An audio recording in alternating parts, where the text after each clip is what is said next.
apakah memang mereka saja yang kemudian mendapatkan sebagai keuntungan dari bisnis, atau kemudian ini nanti mengalir kemana? Inilah yang menurut saya harus diperkuat oleh KPK. Jadi, usai pembacaan dakwaan di Pengadilan Tipikor Jakarta Pusat, ex-Menak Yakut membantah seluruh dakwaan jaksa penuntut umum, termasuk menerima aliran dana.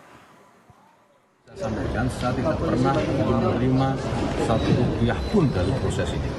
Jadi yang menerima tadi sudah disebut siapa, dan ada yang disebutkan aliran ke saya, dan itu adalah asumsi. Dan saya tidak pernah menerima uang.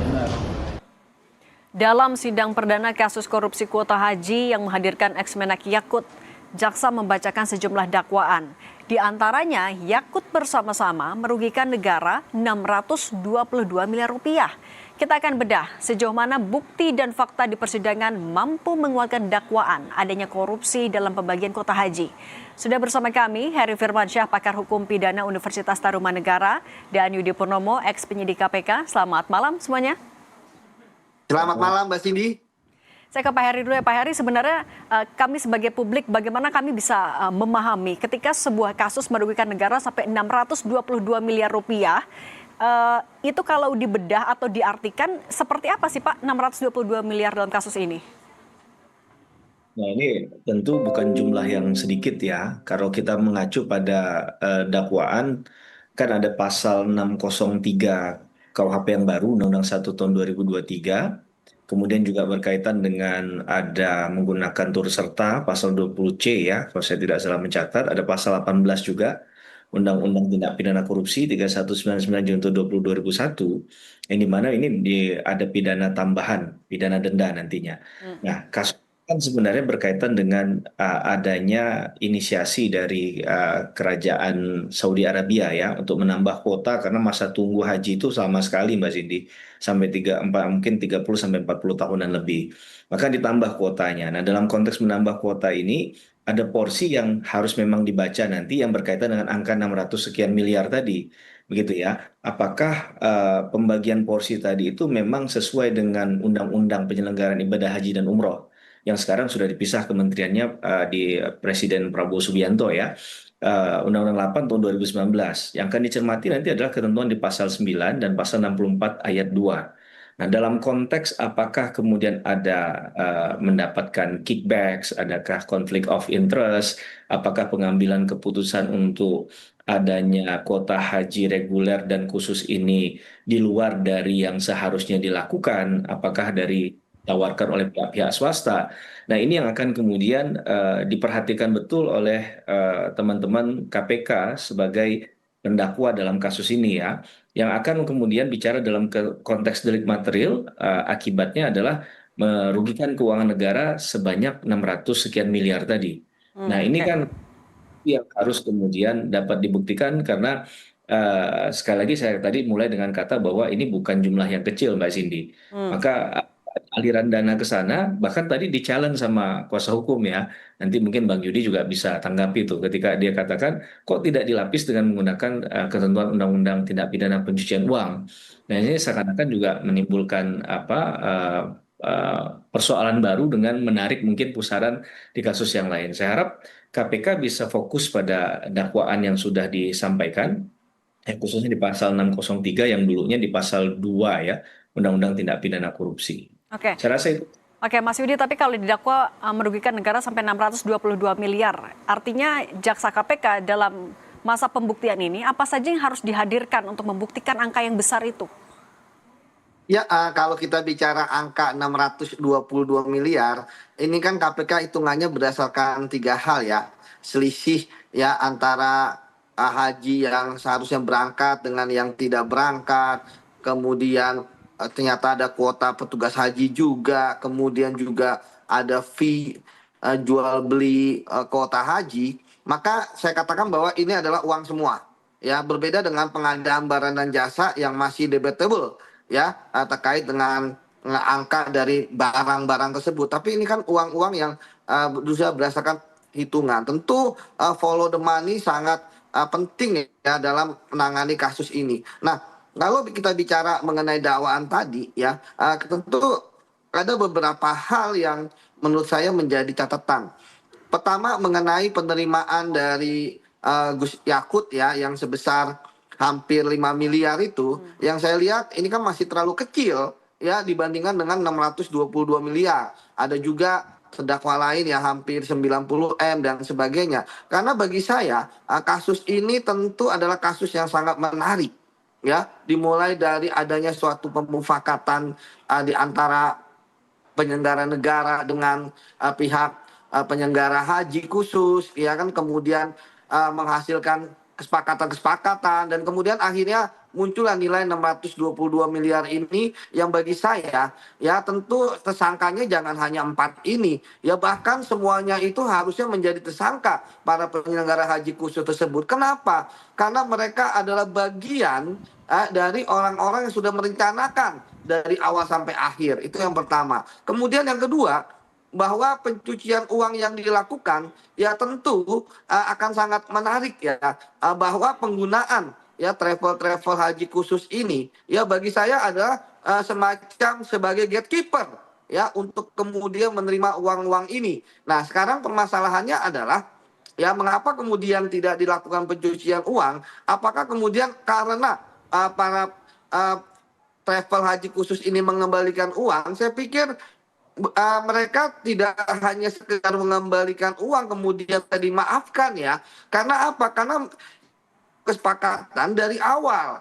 Sehingga kemudian ketika masing-masing mendapatkan keuntungan akibat mendapatkan lebih jatah kuota haji khusus, itu memang sudah direncanakan. Mereka tidak bisa mengatakan bahwa wah ini tidak direncanakan, wah kemudian ini kami mendapatkan haji khusus, kemudian kami bisa mendapatkan uang. Tidak. Ini bagi saya ya dakwaan yang dilakukan oleh teman-teman jaksa KPK tentu sudah berdasarkan dari hasil penyidikan mereka. Namun tadi saya katakan masih belum menurut saya, yang tentu nanti akan dihadirkan saksi-saksi yang bisa memperkuat ya pembuktian-pembuktian mereka. Ya tentu kan pihak dari para terdakwa ini kan juga sudah mendapatkan berkas ya, tentu akan mempelajari. Namun bagi saya, saran saya adalah pertama, bahwa pemufakatan jahat di awal itu harus diperkuat pembuktian.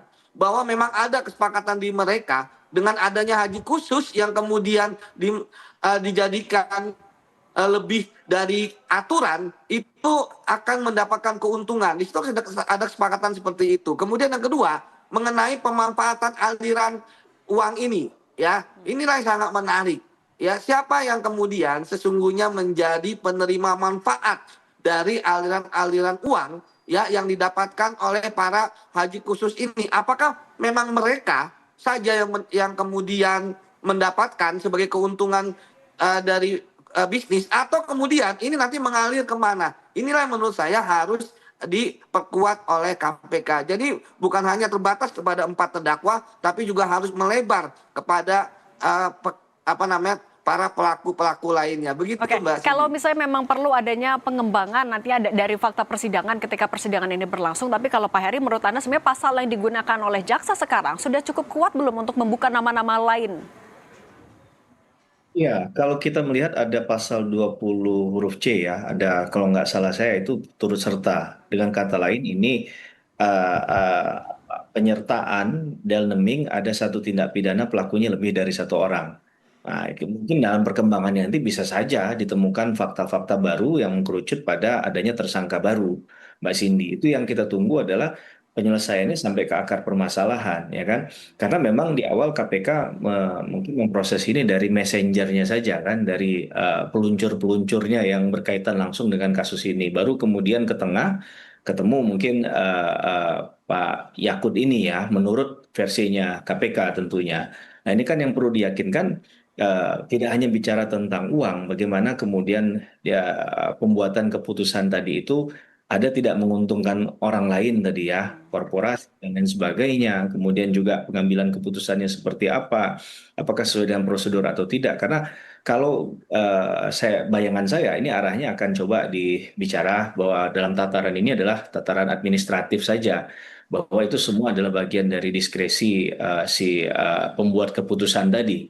Nah, ya mereka tidak akan bicara pada level bahwa ini adalah perbuatan pidana untuk pembelaannya Pak Yakut sendiri kan. Nah, tapi Ya. keyakinan tetap harus sama bahwa terjadi mens rea, ada niat jahat dari para pihak yang terlibat dan mengetahui informasi tadi, dan mungkin pertanggungjawabannya ke siapa? Kan nggak, apakah mungkin hanya pertanggungjawaban hanya berhenti di Yakut selaku Ya, oke. Menteri Hmm. Besar itu kan? Karena memang kan ini pengambilan keputusan yang bukan pengambilan keputusan pada satu orang, tapi ini government to government, G to G kan, yang menurut. Oke. Kita lanjutkan dialog yang tadi, Mas Yudi, ketika jaksa KPK tidak menggunakan pasal TPPU, sebenarnya kalau Anda sebagai mantan penyidik KPK, ini strategi dari KPK kah? Memang sengaja tidak menyertakan pasal TPPU atau karena ada faktor lain? Ya, kalau saya melihat dengan uang yang diduga ya dari dakwaannya KPK kan hampir 5 miliar, itu memang bagi saya ngapain kemudian digunakan pasal TPPU gitu ya, karena jumlah yang diterima itu sedikit.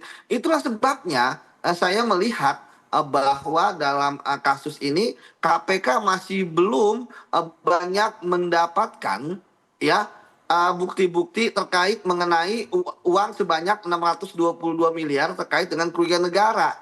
Kalau Ya, gitu bisa karena dibilang bahwa apa? dakwaannya lemah nggak kalau belum sekuat itu ternyata? Iya, karena kalau kita lihat dari sisi jabatan, ya, Pak Yakut ini kan adalah menteri. Menteri itu dalam suatu kasus korupsi adalah orang yang paling tinggi ketika terkait dengan kementeriannya, sehingga dia adalah intellectual leader. Jadi, ya, ketika hanya menerima ya sekitar 5 miliar, ya, maka tentu ini bagi saya agak menggelitik gitu kan. Karena seharusnya KPK berani untuk mendakwakan 622 miliar itu adalah penerimaan dari Gus Yakut.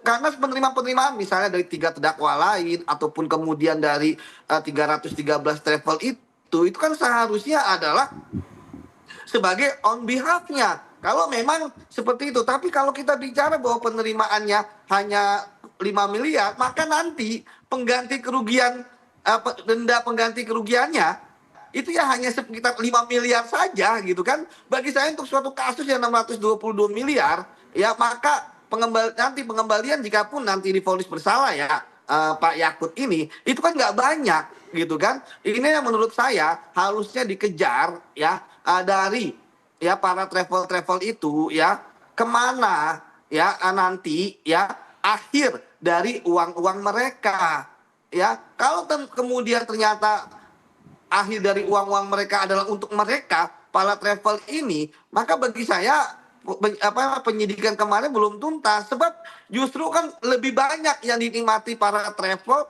ataupun orang-orang di sekitarnya Gus Yakut daripada Gus Yakut sendiri Nah, seperti itu. berarti kalau Maka menggunakan pasal TPPU, Pak Heri sebenarnya akan bisa menjerat nama-nama yang banyak itu, yang totalnya kerugian negara sampai 622 miliar. Seharusnya demikian, tapi secara normatif begini Mbak Cindy, memang mungkin kalau kita bisa cek di setiap pasal di Undang-Undang Tipikor tidak ada kewajiban ya, tidak ada persyaratan khusus harus melapisnya dengan tindak pidana pencucian uang, karena secara delik material ini berbeda ya secara ketentuan.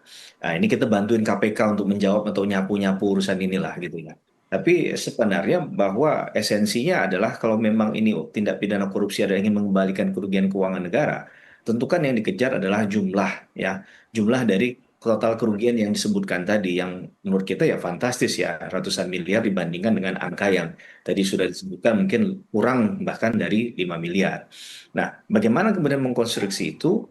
Apakah ada kesulitan? Ya, nanti KPK yang bisa menjawab itu kan, mungkin terlalu dini karena ini masih bicara tentang dakwaan. Mudah-mudahan kita berpikirnya positif. KPK punya cara lain untuk membuktikan di tengah-tengah nanti, tapi tidak diungkap di awal. Tapi sekali lagi, kalau mau ini fair trial, sebenarnya dakwaan itu sudah menyebutkan secara cermat, jelas, lengkap tempus, lokusnya, gitu, bahkan mengurai peran daripada masing-masing tersangka. Jangan seakan-akan nanti kesannya ya KPK nggak terlalu pede ya terhadap kasus ini. Ya, ini kan juga harapan publik kan sudah tinggi ya kepada KPK dalam penanganan kasus Oke. Yakut. Oke, kalau Melihatnya berani menyentuh tokoh sentral begitu ya, mantan pejabat yang punya posisi yang tinggi di kementerian begitu. Kalau Mas Yudi sebenarnya melihatnya seberapa solid bukti yang dimiliki KPK sekarang untuk betul-betul menjerat tidak hanya ex-Menak kalau misalnya memang terbukti melakukan korupsi dan dakwaan merugikan negara 600 miliar rupiah itu. Misalkan dakwaan itu kan saya paham sekali ya, pasti itu sudah berdasarkan dari keterangan-keterangan saksi, alat bukti, ya kan, dokumen dan sebagainya. Itulah sebabnya maka tentu di awal nanti pemeriksaan saksi-saksi ya, maka KPK harus ya menggunakan strategi ya, saksi-saksi yang kuat keterangannya harus di awal. Ya sebab tadi saya katakan bahwa terkait dengan dakwaan ya memang semuanya KPK memenuhi unsurnya ya. Tadi saya baca gitu kan, dan kemudian saya dengar dakwaan dari jaksa semua perbuatan berbuat tidak berbuat terkait dengan kewenangan dan sebagainya. KPK yakin ya, termasuk ada kerugian keuangan negara, bahkan ada dugaan kickback ya. Mens rea-nya juga sangat jelas, misalnya ada back debt, ada penerimaan uang, itu kan adalah bagian dari mens rea. Tapi bagi saya tadi bahwa untuk sekelas Yakut gitu ya, kalau misalnya penerimaan uangnya hanya sekitar 5 miliar, itu bagi saya ya walaupun memang dalam kasus tindak pidana korupsi kerugian keuangan negara tidak harus memperkaya diri sendiri ya, orang lain ataupun suatu korporasi.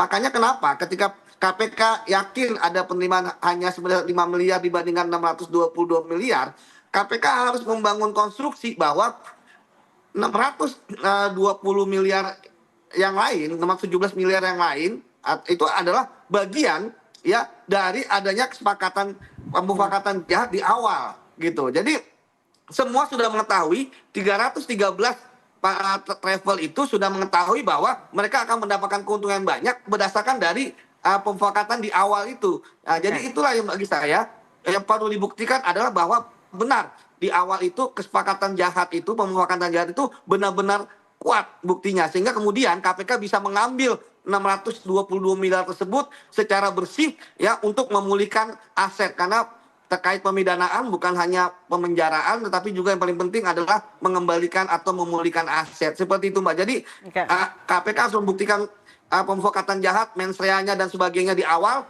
ya untuk bisa menyapu ya semua uang-uang yang ada di travel-travel tersebut. Sekaligus saya katakan bahwa kalau ini terjadi maka ini bisa dibuktikan, bisa jadi semua para pemilik ataupun juga direktur dari para travel tersebut semua bisa menjadi tersangka. Begitu Mbak. Oke, bukan cuma membuktikan yang sudah didakwa, tapi juga nama-nama lain yang bisa jadi terlibat juga. Mas Yudi, Pak Heri, terima kasih sudah berbagi bersama kami di Sapa Indonesia Malam. Sehat selalu semuanya. Terima kasih Mas Cindy.